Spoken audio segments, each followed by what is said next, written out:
Every time they ring out the old year and ringing the new, the happy Chinese never forget to sound their cherished Yongle bell. Its chimes intense, stately, resonant, and clear, and bringing with them a tincture of mysteries as if from another world and a touch of vicissitudes. When one chime after another reverberates over the capital, the answering voice from the people is auspicious and festive.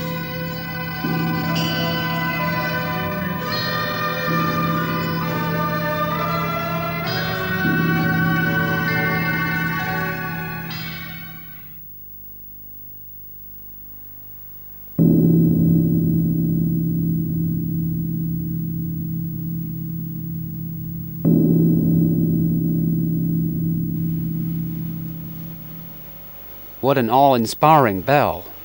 Over 580 years old, it was cast by the imperial orders of Emperor Chengzu of the Ming Dynasty, who, not content with merely having sent Zheng He across big oceans to make friends with many Asian and African countries and compile the Yongle canon, decided to have this peerless bell cast to show off his political and military achievements, as well as to announce the choice of Beijing as his new capital.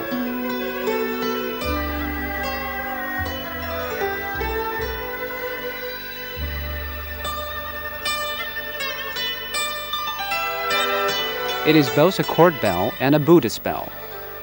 Just imagine how the ringing of the gigantic structure struck so stirring reverence in the hearts of the people who listened to it in those long-gone years. It was a declaration of illustrious imperial power and infinite imperial graciousness, as well as an indication of the supreme power of God and the unlimited power of Buddha. More than 5 long centuries have gone by. Today, looking up at the Asian relic of the past dynasty, one seems to be looking at a huge exclamation mark hanging heavy between heaven and earth.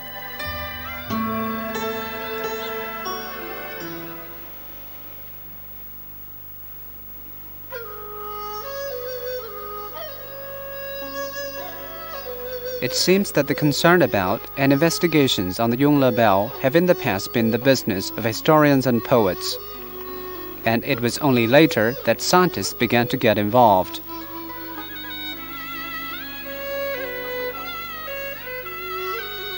True, the Yongle bell is a direct reflection of, an important index to the humanistic expression of the Ming Dynasty. But it is even more exact to say that it is a classical creation of the 14th century representing the heyday of China's science and technology, indicating an evidence of the integral level of China's metallurgy, foundry, mechanics, and acoustics of 580 years ago. From this bell, we can now find many of the answers to the mystery about the development of science and technology of 5 centuries ago.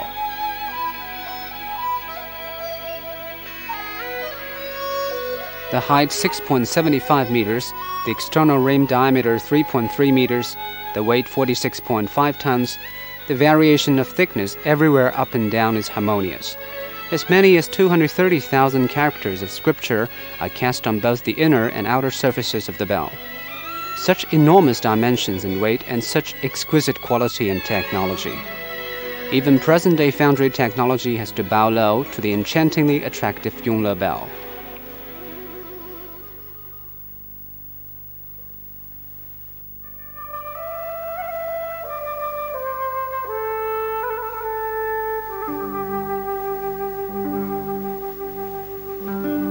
Through repeated investigations and textual researches, scientists have been able to clearly describe the method used for casting the bell and the entire process. This is the pottery mold method, first developed over 2,000 years ago when China was ruled by the Shang and Zhou dynasties. When handed down to the skilled craftsmen of the Ming Dynasty, it attained perfection and was used by them in creating a spectacular and majestic scene. A deep pit 10 meters square was dug in the ground, and the exterior mold was cast in 7 sections in accordance with the bell model designed in advance. The huge components were dried in the shade at low temperature and calcined into pottery.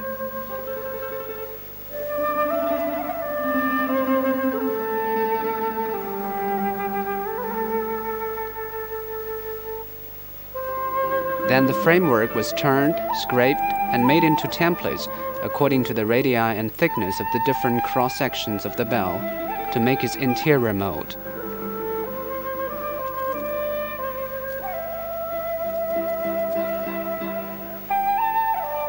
When the 7 pottery outer rings were linked into something like a 7-story pagoda, the big bell was successfully assembled.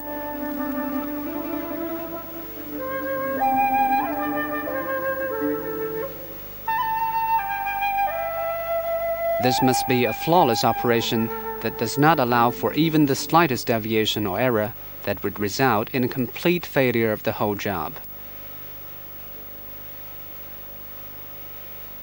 To enable the bell to bear the pressure from pouring and to ensure sufficient strength, the exterior mold was no doubt filled in with earth and tamped layer by layer.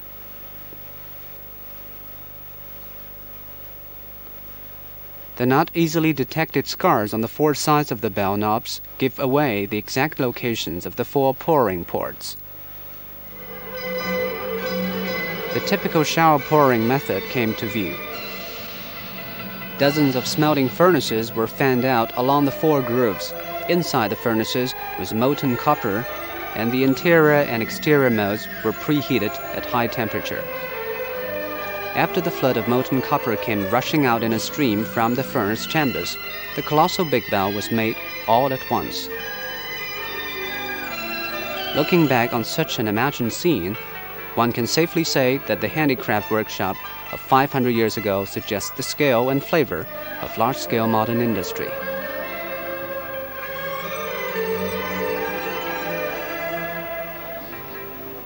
Cooling is another life-threatening process. With the fire still burning and the flames still raging in the pit, the cooling speed must be controlled to keep the bell body from cracking by explosion. It was precisely because of something wrong in the process of cooling that cracks were found in the world-famous Russian bell, resulting in a bell without sound. And the large pit that gave birth to the Yongle bell was now a natural cooling system. It is hard to imagine the painstaking effort and thoughtful care the toiling craftsmen must have given to ensure the safe burst of the big Yongle bell by safely reducing the temperature.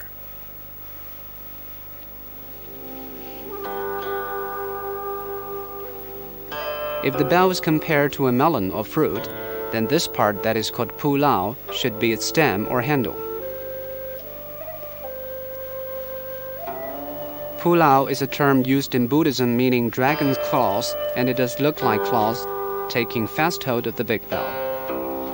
As a bell knob for bearing weight, pu lao has been cast in advance in the lost wax process, with a steel core skillfully inserted somewhere reserved between the inner and outer molds.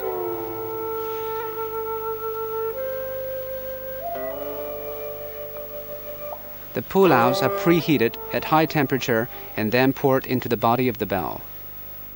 No seam or gap can be found in their merger with the bell, but they seem to have been born whole, a result no welding or soldering can bring about. The 4 ends of the pu lao appear to have been rooted there, and all expand into spheroids so that when lifted, the big bell will never pull out or slip off.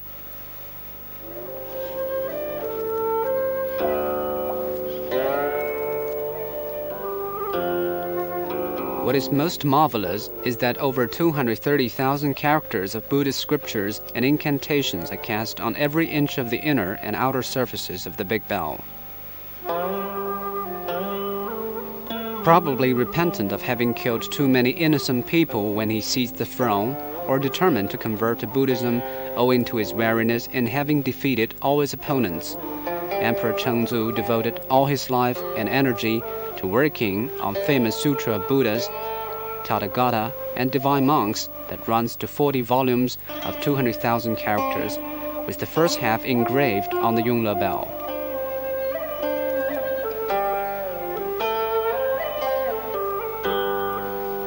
Many other Buddhist scriptures and Sanskrit incantations are also cast on the bell. It has been conjectured by some scholars that the initial motive of Emperor Chengzu was to find a permanent carrier for the work of his painstaking efforts to enlighten the broad masses of people and to be handed down from generation to generation. If so, the relationship between the bell and sutra is like that between body and soul. Perhaps what is on the bell are the doubtless phrases written in the most difficult to pronounce characters. On the other hand, however, such a clever and unparalleled arrangement, with each and every one of the 230,000 characters having its own neat place on the bell, neither one too many nor one too little, is bound to have been based on meticulous planning and calculation. It is said that the first scriptures were written on xuan paper, a high-quality paper made in Quancheng, Anhui Province by Shen Du, the famous calligrapher, and other well-known scholars in the capital, and then reversely impressed on the bell mold and later carved into characters in intaglio by craftsmen. What then had to be done was to use fire as the writing brush and copper as the ink to give the final touch to all these 230,000 radiant and gracefully written characters.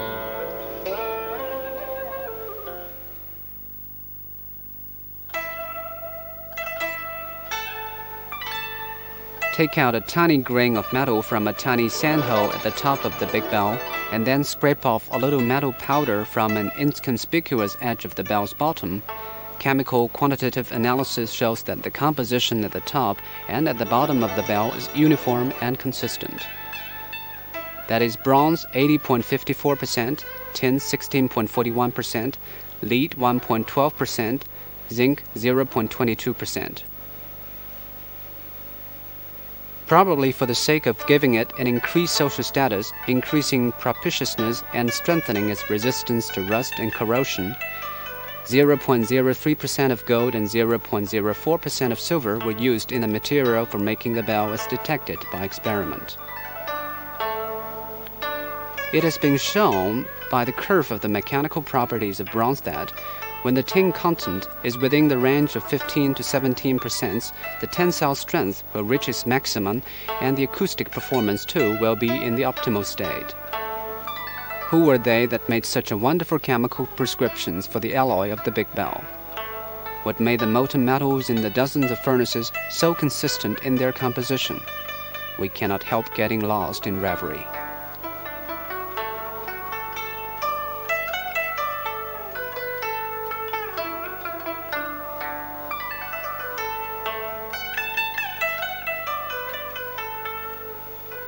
The way the bell hangs is another interesting topic. Completed around 1420 from the bell-making works, it was first transported to Hanjin Works, and then moved to Wanshou Temple during the reign of Emperor Wanli, and later to Juesheng Temple during the reign of Emperor Qianlong in the Qing dynasty. It can be seen that even in those years without large machines, people knew sufficiently well how to cope with gravitation. Here, the enormous weight of 46.5 tons is given to the wooden beam to handle via a front and a back bronze block.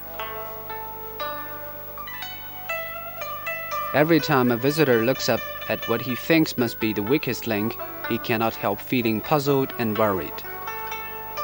How slender and tiny are the pins that lock the bronze blocks. With a width of 6.6 centimeters and a height of 14.3 centimeters, how can they shoulder such a colossal monster?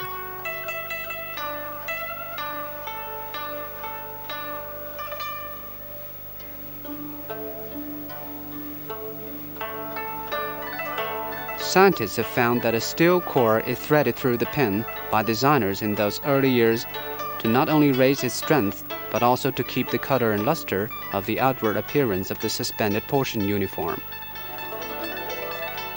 To be exact, the steel core is a bronze-coated steel pin.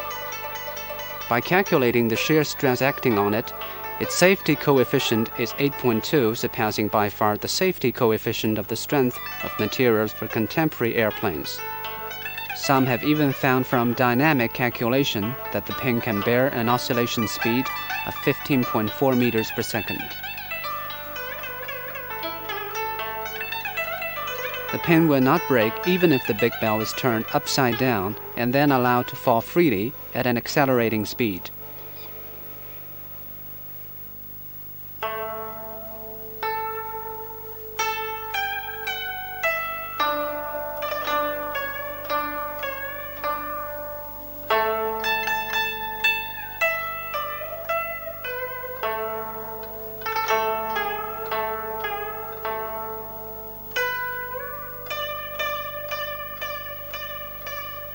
As for the solid wooden beams and the slightly inwardly inclined props, they have remained intact without the least damage after undergoing several hundred years of violent earthquakes. The Asians have indeed created a simple, cheap, yet absolutely safe support system.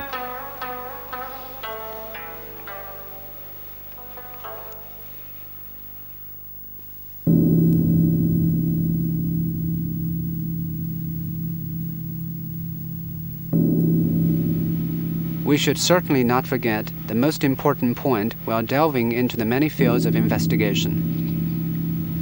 As a sounding device, the most fundamental function and ultimate output of the Yongle bell is its chime.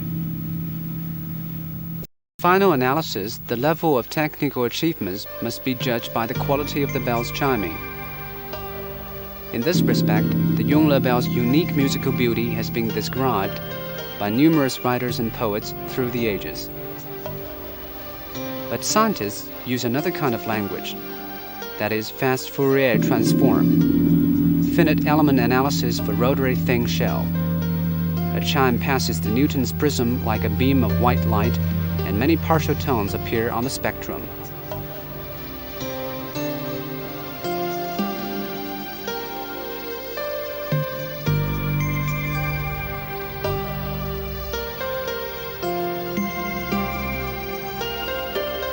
With the geometric configuration approximately fixed, the body of the bell can emit extremely rich overtones just by relying on the variation of the thickness.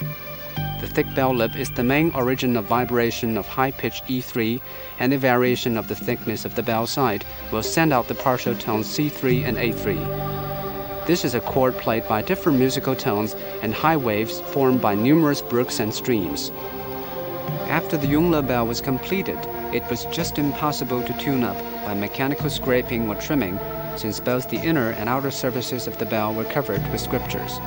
But excellent sound effect was obtained at a stretch, definitely by no mediocre musicians. Owing to the phenomenon of beat frequency and the difference in the rate at which the partial tones died away in the atmosphere, there ensue the cadence of the chimes and the slight difference in tone at different spots on the bell. A heavy strike produces a chime that would last as long as 3 minutes, with the lowest fundamental tone formed by the lingering tune. No wonder there is always the solemn boon with the bell.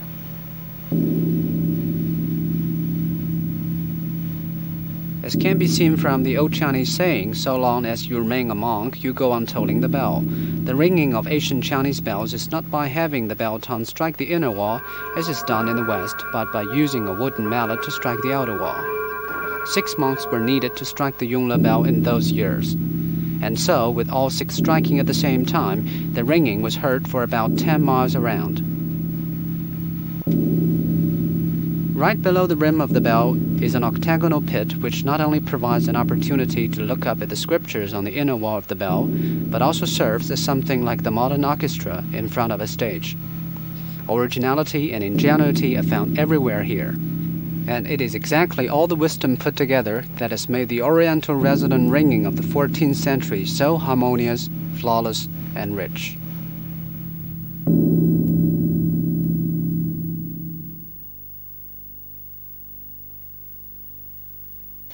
Even today, reports on new discoveries and new questions concerning the Yongle bell keep coming in, such as what is the efficiency at which mechanical energy is converted into acoustic energy, and the distribution of the sound field. Why was the famous sutra by Yongle the Great, instead of being typeset in the normal order, set 2 times on the outer wall and 3 times on the inner? Is this a reflection of the unique concept of time and space of the Asian people?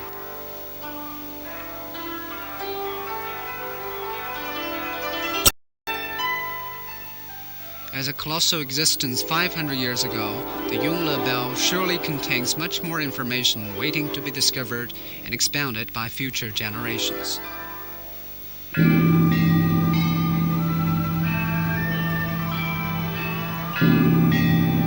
Maybe we are a little sentimental remembering the good old days. One generation after another who have listened to the chimes of the bell in those 580 years, but the big bell remains as robust as ever, and its ringing remains unchanged. Its symbols and meanings are those of a long-gone age. but they light the way to the modern world with a bright, clear flame. The bell's immortal voice transcends time and space.